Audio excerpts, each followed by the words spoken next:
you need like a culmination of all the hard work you put in to see something tangible is important. So when I do my show, I focus on all of those things because it's important. I know people right now, I get letters literally every day from somebody telling me, yeah, I'm homeless right now. I'm about to get evicted. This is happening to me. And sometimes your show keeps me going. So the days that I don't feel like doing it, or the days I get frustrated or stressed, I remember those people and I do my show.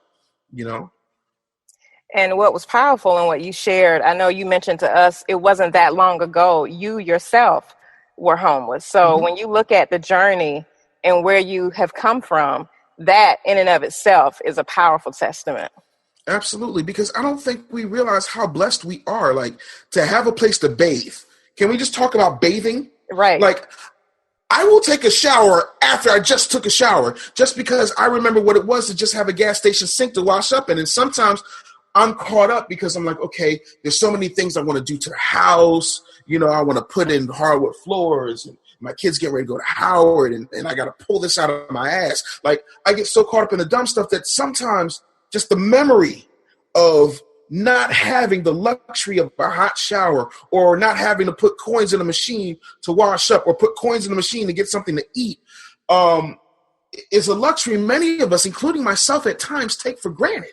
And I remember there's a Quick Trip. If you ever go to Dallas, Texas, outside of Dallas, there's a suburb named Arlington. And in Arlington, there's a Quick Trip gas station on 360 and Carrier. And in that men's room was where I would wash up and where I would cry. And I remember just saying, how did I get so low? And part of it was, I thought that, I couldn't show my face because I had failed. I lost everything I worked so hard for. And another part of it was I was dealt some really, really bad circumstances all at once. And I trusted people who didn't trust me for anything other than me being their meal ticket. And when that meal ticket dried up, then they, of course, went the other way.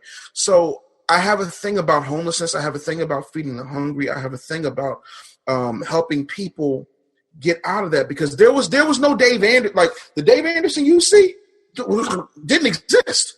There was a version of me. I don't know if you've ever had an out-of-body experience, but the me that's speaking to you came to the me that was then and was like, you got to get your ass up. You have to figure some things out, because this is not how the story ends. This is not how you're supposed to end. Like, you need to hammer some things out. So I went and I found a job at a credit card processing place, and I saved every dime. And as long as people goes, I did well. I mean, I had my truck still, but it was out for repossession. They didn't have a GPS in it, thank God. So I was able to, hustle and kind of finagle my way around. But what little bit of worldly possessions I had were in that truck. And I saved up my money. I left, and I came home, and I stayed in my brother's garage probably for about 6 or 7 months. So I was homeless for the better part of a year. But just being able to come home, to my brother. But I came home tail between my legs after having a career that most people only dream of, especially at such a young age. It was devastating. So I take what I do extremely seriously, because I realize that lives are at stake, and somebody needs me to be the me that I am now, to minister to them, to get them out of that situation, to help them help themselves, because the cavalry ain't coming. We got to stop looking for these heroes to come down from on high. The cavalry ain't coming. I'm not the cavalry. All I am is the dude sounding the alarm. I'm Paul Revere, or historically correct, Israel Thistle, because Thistle actually did the run. Paul Revere went 10 blocks, but that's a whole nother hour show. Your breakthrough is coming. Your breakthrough is coming. Your breakthrough is coming. That's all I'm here to do. I'm here to show you where it is. And I'm here to force you uncomfortably. That's why they call me the business bully, because I don't do the huggy thing. I don't do the thing where it's like, you're okay right where you. No, you're not. You suck right where you are. Why do you want to continue to suck? Why is that okay for you? Nah, get your ass up and move. Exactly. So, I'm not here for cuddles and hugs. I'm here to help you help yourself. And sometimes hugs just don't cut it. Very true. You touched on family and the encouragement from your wife. I know you kind of have opened up to us a little bit in the group about your diet. At Smart Wisely, we focus on our fitness and our health. And tell us a little bit about your fitness journey, the motivation behind it, and how your wife is encouraging you through it. All right. Well, to be completely transparent and honest, I still love a good burger. Right. Um, on top of that, I have to let you know, like, at my heaviest, I was 561 pounds, and a lot of that was due to stress because I was in a very, very abusive situation, and I'm an emotional eater. So we have to kind of own our limitations. And so, that's the one thing that I realized. Food won't cheat on you. Food won't lie to you. Food don't talk back. Food don't expect nothing from you other than for you to eat and enjoy. And so I found comfort in food to the point where, I had like a 78-inch waist. And it was a mess. It was a mess. But even now there are times like I need to get my ass back in the gym. I ain't gonna lie to you. I haven't been in the gym in like 2 weeks, but I've been extremely busy. My kid, had her prom and her 18th birthday, and my baby has a million. Like, we all have reasons. Right. And none of them are valid as far as I'm concerned, because your health is your wealth. And if I die today, then there'll be things and, insurance, but that's not replacing me. I can't be replaced in my family's ecosystem. So I have to take ownership of that. So, yesterday we went out, I'm back on it. Last night we had a taco salad with turkey, ground turkey. And I got my kale ready because I'm making kale chips. Kale chips are my go-to. I don't know if you understand that. So between that and I got my almond milk popping because I'm kind of cut back on the dairy. I'm like 3/4 vegan. I'm vegan with relapses. Right. So for me, it's extremely important to be healthy. I drink more water than anything. I do enjoy a good soda. I'm not gonna lie to you. I do love a good juice, but for the most part, I'm trying to live. Like, I have so much to live for. I have so much that I want to see. I want to be able to dance at my granddaughter's wedding. And because neither of my kids have kids, I mean, it's going to be a minute. Right. It damn sure better be a minute. So yeah, my wife has a background in kinesiology. My wife was a personal trainer for a very long time. She encourages me.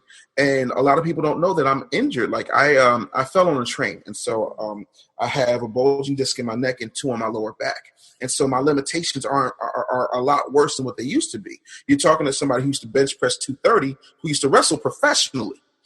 So now I have to adjust what I have to do. If you've ever watched Rocky VI, better known as Rocky Balboa, Apollo Creed's trainer says to him, listen, you can't run because your knees are shot, and you can't really do a whole lot. So what we're going to do is we have to put on some back-breaking muscle so that when you hit this boy, his ancestors will feel it. And I got a lot of people to hit.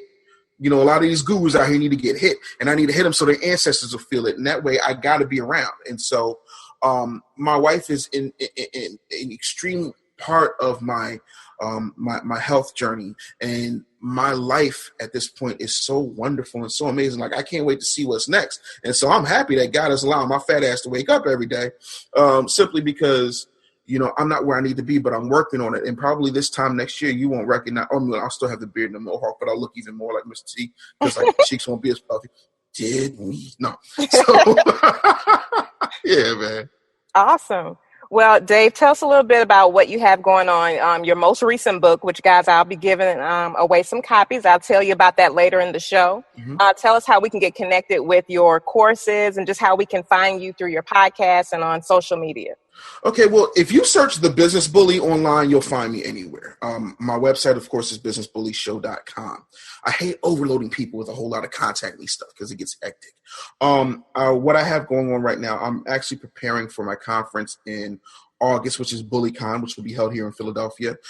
It's going to be an amazing experience. We have not launched, but if you go to businessbullyshow.com, details will be up there as far as buying tickets and coming through and vendors and things of that nature. My most popular book, and I think I've written like 14 books, but my most popular and best-selling book is Pitch, Close, Upsell, Repeat. And basically what had happened was when I retired from radio, I had to find sales jobs because nobody else would hire me, and sales jobs, they'll take anybody because they don't care. It's low turnover. You don't have to pay them a salary. It's just commission. And so I realized that through doing radio, I was giving endorsements and selling people on products they really didn't need any damn way. So I became really good at selling. And people were asking me what it is that I was doing. And they were like, well, what's your sales process? And so I put it in a book. And I put it in the book. If you're like me, when I get up in the morning, I'm going to the bathroom, I'm going to sit on that toilet for a minute. So you might as well have something to read. So if you read this book twice, in the morning. You'll have it done, and then you do what a lot of people are doing. They use it as a reference guide. They get highlighters. And if I was thinking clearly, I would have had some Business Bully highlighters, but that's coming. But if you read the book, you'll find that I don't just talk about selling. I talk about being a human. I talk about, finding people who can allow you to do what's necessary, and you can focus on their pain, focus on connections, focus on relationships. These are the things that make great salespeople. And people don't like the S word, but they love the M word, and that's money. And so while people are scared of selling because they have a stereotype in their head, I try to make sure that you understand that, listen, I'm a dumb fat kid with a beard and a mohawk. I am the least quote unquote professional person you will see. And I sell rings around people. I even wear my pitch close up, sell repeat t-shirt, Nice. Yeah, man, branding, it's important. But I talk about all of those things because we don't take time to realize that's what we're doing. The best salesperson in my house is not Dave Anderson.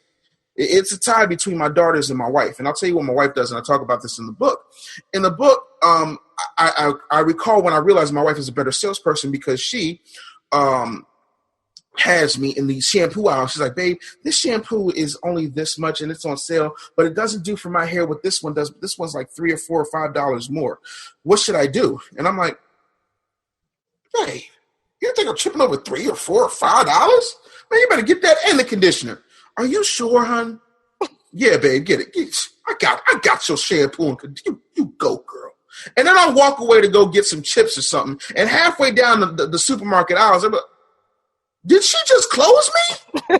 Like, that's what I'm talking about. Watch strippers. Strippers are great salespeople. Strippers will come up to you, girl strippers. Girl strippers will come up to you and be like, hey, daddy, you want to dance?